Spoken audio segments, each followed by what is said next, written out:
अस्सलाम वालेकुम नाज़रीन। अॼोके विलाग सां गॾु हाज़िर आहियूं। अॼोके विलाग असां कंदासीं उन नियाणीअ जे क़त्ल बाबति जेका पंहिंजी ड्यूटी कंदे तालीम ॾींदे ॿारनि खे क़त्ल थी वई। जी हा, आउं ॻाल्हि करियां पियो कंबर में क़त्ल थियल नियाणी सदफ़ जी। सदफ़ हासलू खे लॻभॻि 15-16 ॾींहं अॻु में कंबर में सरेआम गोलियूं हणी क़त्ल कयो वियो स्कूल जी वैन में अंदरि। इहो बिल्कुलु अहिड़ो वाक़ियो हुयो जिन ते सॼे मुल्क जी मीडिया जेका आहे उन खे आवाज़ उथारियो। इन जो नोटिस वठण जे लाइ बयानु जेको आहे वज़ीर दाख़िला ज़िया लंजार जो बि आयो, त फरियाल तालपुर साहिबा जंहिंजो इहो तक आहे उनजो बि आयो। पर उन खां पोइ एॾी वॾे सतह ते नोटिस वठण जे बावजूदि छा हिन महिल ताईं कातिल गिरफ़्तार थिया आहिनि? इन केस में कहिड़ी अॻुभराई थी आहे, उन सिलसिले में अॼु सदफ़ जी फैमिली सां असां ॻाल्हाईंदासीं। सदफ़ जी भेण आहे अदी, तव्हां पंहिंजो? मुंहिंजो नालो शमशाद आहे। अदी शमशाद, इहो ॿुधायो त सदफ़ जे क़त्ल खे एतिरा ॾींहं थी विया आहिनि, हिन सिलसिले में तव्हांखे जीअं मूं ॿुधायो त वॾे पैमाने ते नोटिस पे वरिता विया, का अॻुभराई थी आहे, को कातिल गिरफ़्तार थियो आहे? हिन वक़्त ताईं का बि माना गिरफ़्तारी कातिलनि सां रिलेटिव जेके बि आहिनि क़त्ल उहा न थी आहे, बिल्कुलु बि न थी आहे। ॿुधव, उहे कातिल ईअं घुमंदा था वञनि, उन सां गॾु जेके रिलेटिव आहिनि उहे बि ईअं घुमंदा था वञनि। उन्हनि खे पुलिस अरेस्ट नथी करे, छो त जेके कातिल आहिनि न उन्हनि सां रिलेटिव जेके आहिनि त उहे पुलिस में एहलकार आहिनि। उहे पाण पुलिस में आहिनि? हा, पुलिस में एहलकार आहिनि, सॼी उन्हनि खे ॼाण आहे। पर उन्हनि खे अरेस्ट करण में छो त असां उन्हनि जे बारे में उन पुलिस वारनि खे बि ॿुधायो आहे, बाबा तव्हां हिननि माण्हुनि खे अरेस्ट कयो, सॼो ही रफ़ीक हासिलो या इहे रफ़ीक हासिलो गिरफ़्तार थियो न त फरीद ऑटोमेटिक अची गिरफ़्तार थी वेंदो, त तव्हां उन्हनि खे अरेस्ट कयो। रफ़ीक हासिलो केरु? रफ़ीक हासिलो फरीद जो कज़न आहे। न, उहो एग्रीकल्चर में इंजीनियर अथव। ॿुधव, उहो फरीद हासिले जो कज़न आहे, छो त उनजो मेन रोल आहे। छो त उनजो इहो किरदारु अदा त जॾहिं हीअ रिश्ता करण आया पिया असां हिननि खे त न सुञाणींदासीं, बाक़ी रफ़ीक खे सुञाणींदा हुयासीं, छो त उनजो फादर ऐं मुंहिंजो फादर पब्लिक हेल्थ में ॿई क्लार्क हुया। क्लार्क हुया, पाण में माना फ्रेंडशिप हुयनि। त हू ईंदा वेंदा हुया, त हू चवंदो अमीअ खे अमी अमी चवंदो हुयसि। असांखे ख़बर न हुई त हीअ इन जी आड़ में हीअ असां सां विढ़ी वेंदो, धोखो ॾेई वेंदो। शायदि त इन फरीद जो पहिरियां शायदि निकाह थियल हुयो, का छोकिरी इन्हनि सां रिश्तो कयो हुयूं, निकाह बि कयो हुयूं, पोइ हीअ उन्हनि खे बि हेरासमेंट कंदो हो। पोइ जॾहिं उन्हनि खे ख़बर पई त उन्हनि इहो निकाह ई टोड़े छॾियो। यानी अॻु में हुनजो निकाह थियल हुयो, ॿी जॻह ते उनजो निकाह बि इन उन्हनि जे धमकियुनि हेरासमेंट जे करे उन्हनि टोड़े छॾियो। अच्छा, उहे बि हासिलो ई बि न, उहे ॿी कास्ट में हुया। अच्छा, ॿुधो, उन खां पोइ ही रफ़ीक, असां हुनखे चयोसीं बाबा ॻाल्हि ॿुधो, असां थोरो घणो ॿुधो, छोकिरो ॾींघो आहे या छा आहे? चई न, मां क़ुर ते हथ थो रखां, छोकिरो तमामु सुठो आहे, मां गारंटी थो खणां, छोकिरो तमामु भलो आहे, तव्हांजी छोकिरीअ खे ख़ुशि रखंदो, तव्हां ही रिश्तो कयो। रफ़ीक, हा, रफ़ीक खईं ऐं उनजी घर वारी समीना पीरज़ादो, क़ुर शरीफ़ बि खणी आया असां ॾे, अची लटा लाहे पेरनि ते विधऊं त तव्हां पंहिंजी न्याणीअ जो रिश्तो ॾियो, तव्हां छोकिरो ख़ुशि रखंदो, तव्हांजी न्याणीअ जे तेरे वार खे बि का तकलीफ़ न ईंदी, असां गारंटी था खणूं, असांजो छोकिरो सुठो आहे। ॿुधो, उन खां पोइ हिननि रिश्तो तय कयो। अमी चयनि चङो ठीकु आहे, जहिड़ो ग़रीब आहे त असां कयूं था, हिननि कयो। उन खां पोइ माना हफ़्तो ॾेढ मस गुज़रियो, चयूं त न, तव्हां असांखे निकाह ॾियो, निकाह ॾियो, माशाल्लाह तव्हांजी धीउ सुठी आहे, हो मता सुभाणे ॿिया की माइट उथनि या हे हो, त तव्हां निकाह विझी ॾियो, पोइ खणी 4 साल तव्हां न ॾिजो। ॿुधो, ईअं चयूं। जहिड़े वक़्तु हिन निकाह विधो, निकाह खां पोइ हुन छोकिरे जी असलियत ज़ाहिर थींदी वई। पोइ हू हिरासमेंट में अची छोकिरीअ ॾे फ़ोनूं करे त बाबा तूं काॾे, छोकिरीअ ॾे करे तूं काॾे थी वञे, मां तुंहिंजो घर वारो आहियां, मुंहिंजी इजाज़त खां सवाइ न वञ, जॉब न कर। ही छा आहे त पहिरियां उनखे जॉब खां मना कंदो हुयो, मना कंदो त जॉब न कर। त हिन चयो त तव्हां पाण मूंखे लिखत में चयो आहे त तव्हां भले जॉब कयो असांखे, छो त हू मुंहिंजो ख़्वाबु आहे, हुनजो ख़्वाबु हुयो, ड्रीम हुयो त मां हिकु स्कूल टीचर थियां। इहो सदफ़ जो ख़्वाबु हुयो, टीचर थियां, ये हुनजो ड्रीम हुयो। ॿुधो, हू एॾी ख़ुशी हुई जॾहिं हीअ जॉब मिलियसि त यकीन कयो, एॾी ख़ुशी हुई, चए पई हींअर मां गवर्नमेंट मुलाज़िम आहियां, मां टीचर थी आहियां। हुन पंहिंजो इहो ख़्वाबु इहो हुयसि त हीउ हुनखे हिरासमेंट कंदो हो। ॿुधव, हिन नेठि चयो, पोइ हिनखे चई अदा ॾिसो तव्हां ही रिश्तो करायो आहे, हाणे इहो ॿुधायो तव्हांजो ही छोकिरो हे ॻाल्हियूं थो करे, तव्हां हिनखे सम्झायो। रफ़ीक हासिले खे चयूं त हुन चयो अॼु मुंहिंजो कमु न आहे ऐं हे ॾींगो आहे, मुंहिंजो बि को कमु न आहे। मां जेको आहे त अख़बार में बयान ॾिनो आहे, लातालगी जो इज़हार थो करे। चई अदा ईअं न थींदो आहे, तव्हां ई त तव्हां ज़िम्मो खयो हो न, हाणे तव्हां ईअं छो था कयो? बयानबाज़ी था छो था फिरो तव्हां? जे तव्हां जहिड़ो ॾींगो आहे न मूंखे खुला खपे। मां अहिड़े सां न, मुंहिंजो ख्वाबु हो, मुंहिंजे बाबा जो बि ख्वाबु हुयो त मां हिकु टीचर थियां, त मां हिन वक़्तु पंहिंजो ख्वाबु पूरो थियो आहे त मां हिकु टीचर, मां इहा मुलाज़िमत नथी फिटी करे सघां। ॿुध त हीअ सदा हिरासमेंट कंदो हो। नेठि पोइ बि अची हिन जे मथां 3 क़ुर शरीफ़ अची रखियऊं त न तूं खुला न वठ। ॿुधव उहे हिन फरीद हासिले जी मदर, हिन जे फादर क़ुरान खणी आया तूं खुला न वठ, जीअं तूं चवंदी असां कंदासीं। ये इन खां माना 4 महीना अॻु में, 3 महीना अॻु जी ॻाल्हि अथव। हीअ चुप करे वई। पोइ हुन दाख़िल कई हुई दरख़्वास्त, कई हुई त हे चुप करे वई। चुप करे वई त हिन चयो त ठीकु आहे अम्मा, मां क़ुरान ते रखियो। ॿुधव, जे हे चवनि था त हाल ई न, मुंहिंजो हिकिड़ो ॿियो बि ख्वाबु आहे त मां उमिरो करे अचां, उमिरि तां थी अचूं पोइ तूं मुंहिंजी शादी कराइजे। जॾहिं ही उमिरि ते असां सभु वियासीं, मां वियमि, मुंहिंजी अम्मी, मुंहिंजी भेण, भाउ, मुंहिंजी खाला हुई, असां वियासीं, वञी उमिरो करे मोटी आयासीं त उन ॾींहुं हिन जी मदर, हिन जो फादर, हिन जी सिस्टर इहे आया त असांखे तारीख़ ॾियो। अम्मी चइनि ॻाल्हि ॿुधो, हींअर असां लथा आहियूं, तव्हां आया आहियो त तारीख़ ॾियो। तव्हां हीअ रमज़ान शरीफ़ छॾियो, रमज़ान शरीफ़ छॾियो, शवाल छॾियो, ज़ुल्काज में तव्हां मूंखां वठिजो छोकिरी। उहो ॾींहुं गुज़रियो। ॿिए ॾींहं ते ही फरीद खणी आयो, बंदूक बि खणी आयो, पिस्टल खणी आयो ऐं इहा तेज़ाब जी बोतल बि खणी आयो, रस्सी बि खणी आयो। ॿिए ॾींहं ते शाम जो 5 पिया थियनि त हीअ हिनखे रोज़ो हुयो, क़ुर शरीफ़ पढ़े पई वेठी त अची गन ते रखियईंसि, गन रखियईंसि त चयईंसि उथ मूंसां हल। हिन चयो ईअं न थींदो आहे, ईअं शादियूं न थींदियूं आहिनि जो तूं ईअं थो करे। तुंहिंजी माउ ऐं तुंहिंजे पीउ खे चयो आहे न त असां कंदा मुंहिंजा पीउ माउ, ईअं न आहे थींदो जो मुंहिंजी रुख़सती न आहे थियल जो मां तोसां गॾु हलां। चई न हलंदी, हिते मारींदोमांइ, पोइ त रस्सी सां ॿधंदुमि, पोइ तेज़ाब पारींदोमांइ त जीअं तुंहिंजो नालो निशान न थिए। ॿुधव त हिन नेठि हिनखे इलाज कया। मुंहिंजो सहुरो आयो मूंखे मुबारकी ॾियण उमिरि जी। यकीन कयो, मां उनखे चयो अदा मूंखे मुंहिंजो सहुरो बि आहे, उनखे ख़बर पवंदी, तव्हां पाण में विढ़ंदव, सही नथो लॻे, तव्हां निकिरी वञो, हाली वञो, हलिया तूं पंहिंजे पीउ माउ खे मोकिलिजांइ, उन सां असां ॻाल्हाईंदासीं। तोसां त रिश्तो न कयो आहे, तुंहिंजे पीउ माउ आया हा न, उन्हनि सां वॾनि सां ॻाल्हाइबो आहे न। नेठि हिनखे असां इलाज पेरनि ते लटा रखी हिनखे असां कढियोसीं। उहो ॾींहुं गुज़रियो, वरी असुर जो आयो। तव्हां काथे आहे सदफ? कढोसि, मां न त मारींदोमांसि, कढोसि। काॾे कयो अथव? जा मूंखे ॾियो या इहो कयो। नेठि पोइ हिन वञी ऐं हिन चयो त हीउ छोकिरो मूंसां सही न हलंदो, जेको एॾो करे थो, सुभाणे अगरि मुंहिंजी रुख़सती थी त हीउ मूंखे मारींदो। पोइ ही वई अथव हैदरी थाणे ते। हैदरी थाणे ते ही मुंहिंजो चाचा बि रलियो वियो अथसि, मुंहिंजो भाउ बि रलियो वियो अथसि। उते वञी कंप्लेन दर्ज कराई अथई। उन खां पोइ वरी वुमेन सेल ते वई अथव।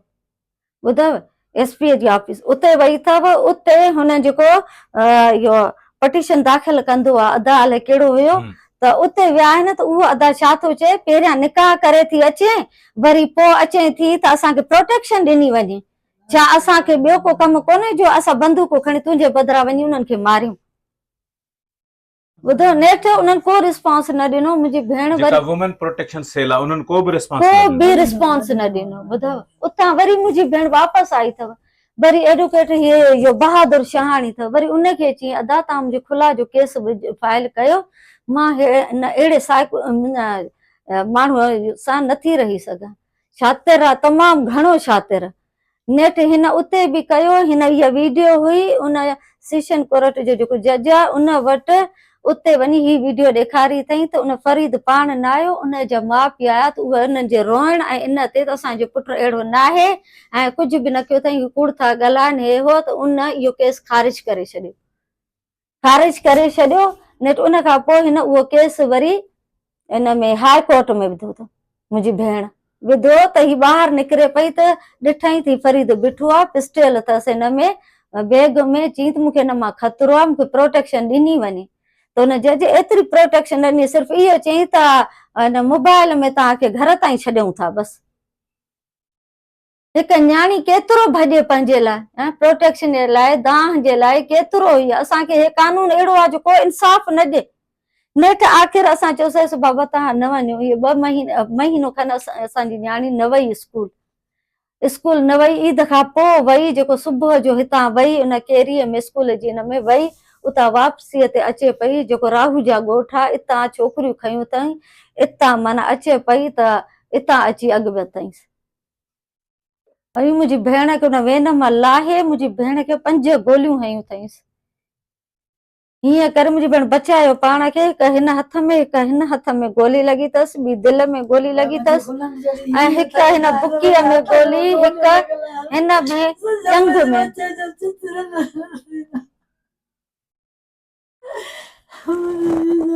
अम्मा माइक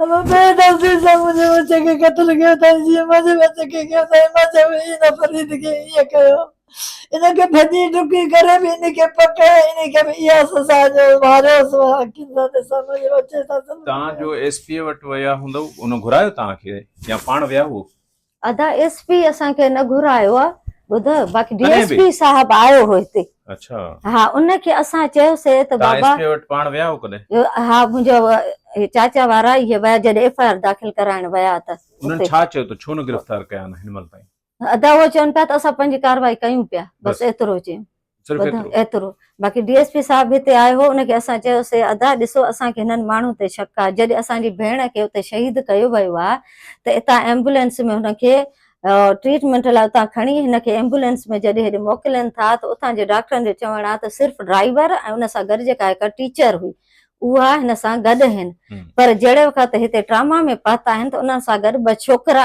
गॾु हुया जेको उतां ई हीअं एम्बुलेंस जो दरवाज़ो खोले ॿाहिरि निकितो आहे छोकिरो असांखे उन्हनि ते इहो इथो थिए त जॾहिं उते असांजी भेण ॻाल्हाए ॿोलाए पई एॾी बहादुर न्याणी त एॾा फायर थिया अथसि त बि हेठि न किरी आहे हीअं बिठी आहे थी अच्छा हा बिठी आहे थी वरी बि सुरी अची केरीअ में पाण वेठी आहे उनखे चए थी अदा मूंखे खणी जल्दी में ही ब्लड थो वहे मुंहिंजो बंदि करायो मुंहिंजो ट्रीटमेंट कराए जल्दी में मूंखे ओॾे पहुचायो त मुंहिंजा पंहिंजा पेरेंट्स ईंदा उहा मूंखे पाण ई ट्रीटमेंट कराईंदा त उते खणी ॻाल्हायो बिल्कुलु ॻाल्हायो अथई वरी उते कंबर इन में एमरजेंसी में वठी विया अथसि उन डॉक्टराणी सां ॻाल्हायो अथई उनखे चए थी त अदी मां बची वेंदमि मुंहिंजी थोरी तव्हां ट्रीटमेंट कयो मुंहिंजो ब्लड वहे थो इहो बंदि कयो हू बहादुर हुई यकीन कयो एॾी बहादुर न्याणी हुई जो अलाए छा असां इहो था कयूं हुनजो ख्वाब हिकु स्कूल टीचर थियण जेके अञा सैलरी बि न मिली हुई नथियूं हुयसि छा असांखे इंसाफ़ जे लाइ एॾो इहो करणो पवंदो असांखे पाण खे मारणो पवंदो पोइ इंसाफ़ मिलंदो अदा ऐं या असां बेनज़ीर जे मज़ार ते वञी पाण खे साड़ियूं पोइ असांखे इंसाफ़ मिलंदो ही कहिड़ो कानून आहे कंहिं वॾेरनि जागीरदारनि जे उन्हनि ते थोरी फायरिंग थिए थी त एसपी मुअतल थी था वञनि ही खसीस सिपाही आहे छा इनखे पुलिस मुअतल नथी करे सघे ड्यूटीअ तां हुनजी ड्यूटी ख़तम नथी करे सघे हिन वक़्तु ताईं पुलिस इहो बि न करे सघी आहे इन रफ़ीक जा जेके आहिनि वास्ते वारा असां डीएसपी साहब खे चयोसीं बाबा ही माण्हू अथव इन्हनि ते नज़र रखो अगरि इन्हनि खे तव्हां पकड़ियो उन्हनि खे चओ न बाबा पंहिंजे जेके एहलकार तव्हांजा इन में आहिनि उन्हनि खे चओ त तव्हां इहे माण्हू असांखे ॾियो त हू ॾींदा त तव्हांखे सॼी इन्हनि जी ख़बर पइजी वेंदी त हिन वक़्तु ताईं उन्हनि ते को बि एक्शन न खयो वियो आहे कोई चवनि जो था त फलाणे नोटिस वरितो ऐं फलाणे नोटिस वरितो नोटिस छा कुझु थिए थो इहो नोटिस वरितो सिर्फ़ु इहो ईअं सम्झो बयान बस बयान ॿुधो तव्हां बि असां बि उन ते कुझु बि न थियो आहे ॾींहं ताईं एक्शन न थियो अमल न थियो आहे बिल्कुल भी न थियो आहे उन ते तव्हां वटि को ताज़ियत करण लाइ पीपल्स पार्टी जो या कोई बि न आयो आहे असां वटि हिन वक़्तु ताईं कोई बि न आयो आहे असां वटि कोई बि का उन्हनि जी औरत न कोई बि न आयो आहे असां वटि ॿुधव असांजो ही खून लोढ़नि पिया असां सिर्फ़ इहो था चाहियूं त महिरबानी करे असांजी फरियाद ॿुधी वञे असां हुननि खे इहो ॿुधाइण था चाहियूं जे सुभाणे 2 ॾींहंनि जे अंदरि अगरि न थियो न असां IG साहब जे अॻियां असां धरणो हणंदासीं ॿुधव असां हणंदासीं पंहिंजी भेण जे असांखे जी भेण वई त असांखे मरणो आहे त पोइ हुनजे इन में हुनजो विढ़ंदे विढ़ंदे छो न असां मरूं?